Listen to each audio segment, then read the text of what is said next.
Okay, the second method that we will look at is called the contingent valuation methods.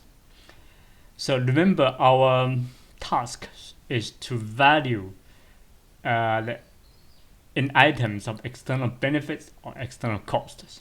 The problem, the difficulty here we have is there's no market of such items for this either external benefits or external costs. All right, so the idea is that, okay, fine, we don't have a market, let's create a hypothetical market. So it is called contingent because the method is contingent on a hypothetical market and the resource. So generally we use these methods to gain the option value or existence value. And it's actually quite, the method is actually quite straightforward.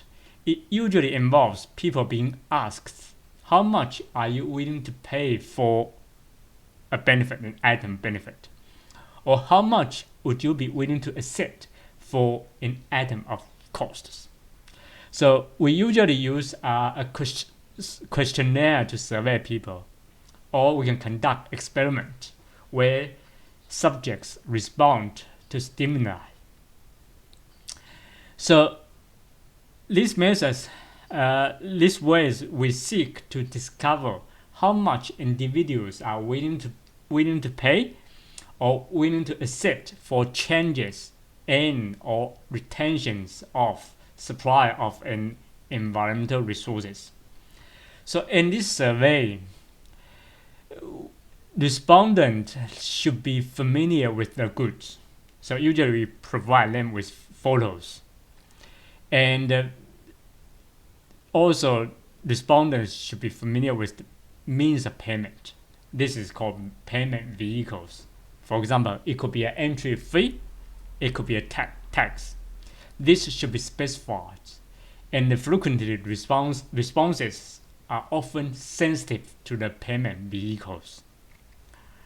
Okay, so you're going to survey people's, design questionnaire, survey people's, and you're going to suggest first bit. Okay, so suppose Townsville Airport is expanding its facilities, and then my one item cost is the increase in noise pollution, and you want to put a dollar value on top of these items. You can design surveys, ask people, and you suggest that, okay, are you willing to pay for avoiding, how much are you willing to pay for avoiding this noise pollution?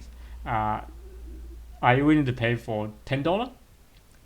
If the respondents reply yes, then you increase $12. Yes. Eventually $20. Yes. $21. No. Then $20 will be the maximum bid or maximum willingness to pay.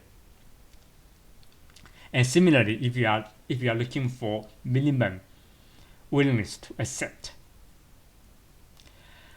Alright, this contingent valuation methods is one method we can use, but it's not perfect tools. So there are biases that you want to be aware. For example, it could be we could have strategic bias or the free rider problems. So a free rider is someone who gains a benefit but does not pay for it. So in this context, a person might obtain the benefits while not telling the truth. So for example, if an interviewee believes that their bid will influence the decision, but they will not actually be required to pay the amount they bid, then they tend to exaggerate, overstate their willingness to pay. Okay, that's first bias, first types of bias. Second types of bias is called design biases. For we could have starting point bias. So I'm telling you that when I'm asking you questions, I start from say $2, and you are smart. You might infer that, okay, you start from $2. So the actual price, I should say, shouldn't be too high, right? Because you start low. And this is called a starting point bias. The first bit might determine the level of bits. And this can be sometimes be overcome by letting the interviewees decide the first bit. The second design bias is called vehicle bias. Consumer might object more to a tax than the entry fee of the same cost, for instance. So the cost is the same. However, if you say it is tax, consumer might not like it. The interviewees might not like it. If you say it's entry fees, then they might be fine. This is called vehicle bias. The third design bias is called information bias. Information supplied to interviewees might distort the case. Okay. We can have in CV, in contingent valuation methods, we can have hypothetical bias. It is sometimes argued that bidding in a hypothetical market where no payments actually made, and in real markets they are not comparables. Okay. We could also have operational bias as well. If the results of CVM are to be compared to market results, then CVM bids should take place under similar conditions as the market bids. Especially interviewees should be familiar with the good and have adequate knowledge of it. And sometimes this may not be the case when we implement the CVM.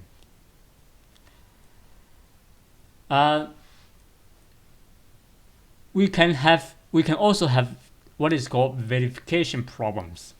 In many applications of CVM, there is no independent way of verifying the results. This is especially important as CVM studies shows that people are prepared to bid much for the preservation of environment. Okay, let's look at an example here.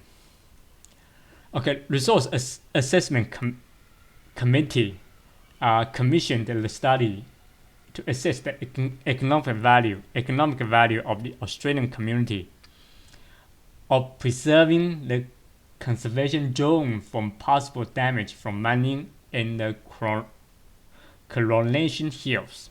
Okay, so these researchers designed a surveys aiming at assessing the option value and existence value, or land use value, preservation values. And it has two scenarios: minor impact on money, which is presented to half of the samples, and major impact to the other half. Here, impact is defined in terms of mine-related traffic, chemicals used to extract minerals, mine process water, waste rock material, and impact on wildlife. And there are two samples. Researchers collect two samples.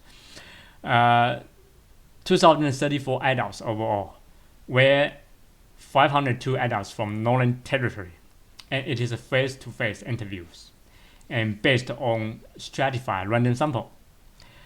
So survey ask interviewees willingness to pay, not to have the major or minor impact from mining. And values were suggested with between $2 and $250 per year for 10 years. And interviewees answer yes or no to the increase of the dollar values. So researchers derived maximum willingness to pay, and the payment vehicle is a reduction in take-home pay, which is a tax. So here's the result. So for the national samples, the median willingness to pay to avoid the major impact is $123.80. Minor is $52.8. For the Northern Territory peoples, the median willingness to pay to avoid the major impact is $7.40, and the minus $14.5. And you should know that statistical test of these two mediums suggest that there's no different. Okay, no, the NT measures are not statistically different from each other. Okay, so in the end, the researchers conclude that the Australians were prepared to pay $647 million per year for 10 years, which is 52.8 is minus 1 times 12.25 million adults, the population of adults at that time, to avoid even minor damage to the conservation zone and the cockatoo, and over $1,560 million per year for 10 years to avoid major damages. Okay, so there's a number of criticisms here. For example, novelty of contingent valuation study at the time. Did respondents truly consider the range of commodities on which they must spend their incomes? It's not clear. And it could be popular to be green. There could be strategic bias. Respondents might have exaggerated or understated their willingness to pay in order to influence the result. And there could be hypothetical bias because this is not real market. So there is just unrealistic valuation of land. And the data obtained is kind of by models. And there's alleged confusion over whether the willingness to pay is per adult or per family. And there's also confusion over whether respondents were allocating money or voting for or against an issue. So in the end, the outcome is that the Resource Assessment Committee concluded that the value is probably too high and that it is not possible to estimate the true value of preservation in order to compare it with the estimated value of money. Alright, so the figure from this contingent valuation study was too high. So there are a number of treatments of this data collected from the CVM. For example, like Carson calculate the lower bound of the estimate to be $286 million.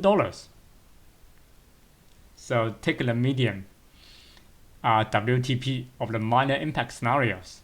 Assume it was for households, not for individuals, and also assume it's one-time lump sum, not per year for 10 years. So in such cases, it is if this is accepted, then even with this lower bound estimate, the NPV of the project is negative $195 million. So which is $91 million. The market, the NPV of the market value and market benefits and costs, minus the NPV of the external costs. Thus, this project is unacceptable on efficiency grounds.